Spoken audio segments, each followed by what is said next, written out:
संत तिरुवल्लुवर। संत कवि तिरुवल्लुवर का जन्म ईस्वीसन पूर्व 200 तमिलनाडु के मद्रास यानी चेन्नई के पास महिलापुर गांव में जुलाहा यानी वणकर समाज में हुआ था। उनका जन्म होने के बाद एक पेड़ के नीचे उसको जन्म देने वाली माता ने छोड़ दिया था। वहाँ से एक महिला निकली, यह बालक को उठा लिया। उस महिला को संतान नहीं थी। पालक माता की पिता के वहाँ तिरुवल्लुवर बड़े हुए। जब उसे पता चला कि उसकी जन्म देने वाली माता ने असहाय अवस्था में उसको छोड़ दिया है तो वह उस बात से उनको वैराग हुआ और वह युवान अवस्था में ध्यान करने के लिए जंगल में चले गए। जब उसको आत्मज्ञान हुआ तब संसार में चले आए। एक धनवान मार्ग सहाय नाम के व्यक्ति के धन होते हुए भी वो संकट में थे। तिरुवल्लुवर ने उसे संकट से मुक्त करवाया। धनवान मार्ग सहाय बहुत खुश हुए और उसकी बेटी वासुकी से तिरुवल्लुवर की शादी कर दी। फिर पत्नी वासुकी के साथ जुलाहा कार्य करते हुए आनंद से रहने लगे।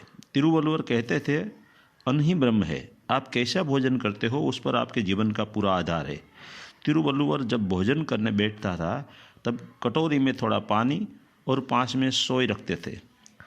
जब उनकी पत्नी वासुकी का देह छोड़ने का अंतिम दिन आया तब पति तिरुवल को प्रश्न किया, आप भोजन के समय कटोरी में पानी और सोई पास में क्यों रखते हैं? वह मैं जानना चाहती हूँ। तब तिरुवल्लुवर ने प्रत्युत्तर दिया, जब आप भोजन पिरोसती हो तब यदि अन्न का कोई दाना जमीन पर गिर जाता तो उसे उठाने के लिए सोई और दाना साफ करने के लिए कटोरी में पानी रखता हूँ। अन्न के दाने का बिगाड़ करना मूर्खता है। संत कवि तिरुवल्लुवर ने अपनी पत्नी वासुकी की प्रेरणा से कुरल नाम से ग्रंथ लिखा। उसमें 133 अध्याय है। एक अध्याय में 10 संद है। उस ग्रंथ में 3 खंड है, धर्म, अर्थ और काम।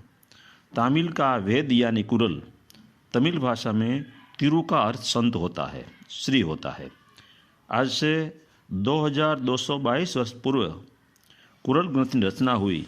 इस ग्रंथ का हिंदी, अंग्रेजी, संस्कृत, मराठी, तेलुगु, मलयालम ऐसी भारत की भाषाओं में उसका अनुवाद हुआ।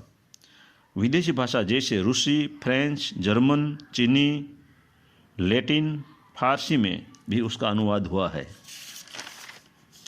संत तिरुवल्लुवर की 150 फीट ऊंची प्रतिमा कन्याकुमारी में जहाँ 3 सागर मिलते हैं वहाँ बनाई गई है।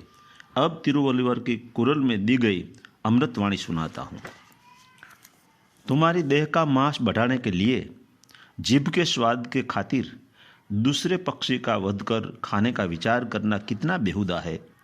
जीवित पशुओं को मारकर उसका मांस खाकर अपनी देह को कब्र बनाते हो। इसकी वजह से तो भूखे मर जाना बेहतर है। आपका जीव आपको प्रिय है, वैसे ही हर एक जीव को, प्राणी को अपना जीव प्रिय है। इसलिए अपनी जीभ के स्वाद के लिए अन्य अबोल जीव को मत मारो। मांसाहार करके कोई संत के दर्शन के लिए जाना भी पाप है। 2. अहिंसा का मार्ग ही सदाचार है। कजिया, कंकास, क्रोध वो विनाशकारी है। 3. कजिया कंकास में जिसे मौज आती है, विनाश उसकी राह देखकर बैठा है। 4. जिस राष्ट्र में पैदाश कम नहीं होती, संत लोग बसते हैं, राष्ट्र के विकास के लिए संतों की सलाह ली जाती है, वह सुराष्ट्र है। 5. बेवफा मंडली न हो, आंतर कलह न हो, त्रासवादी और शोषक राजनेता न हो, वह सुराष्ट्र है। 6. अग्नि का दाह समय बीते ठीक हो जाता है, लेकिन वाणी का दाह कभी ठीक नहीं होता। 7. जीवंत पशुओं को भुगतने वाली मनोयातना का ख्याल यदि मनुष्य को आ जाए तो मांसाहार करने का विचार नहीं आता। 8. साधुता के वेश में जो मनुष्य पाप करते हैं उनसे सावधान, वो जंगल के झाड़ी में छुपकर पक्षियों को पकड़ने वाला पारधी जैसा है। 9. मूर्ख मनुष्य को समझाने वाले खुद ही मूर्ख हो। मूर्ख मनुष्य अपनी मूर्खता कभी नहीं छोड़ते, वो अपनी धारणा को कभी गलत नहीं समझते। 10. मनुष्य का जन्म कीमती वस्त्र जैसा है, वो मुफ्त में नहीं मिलता।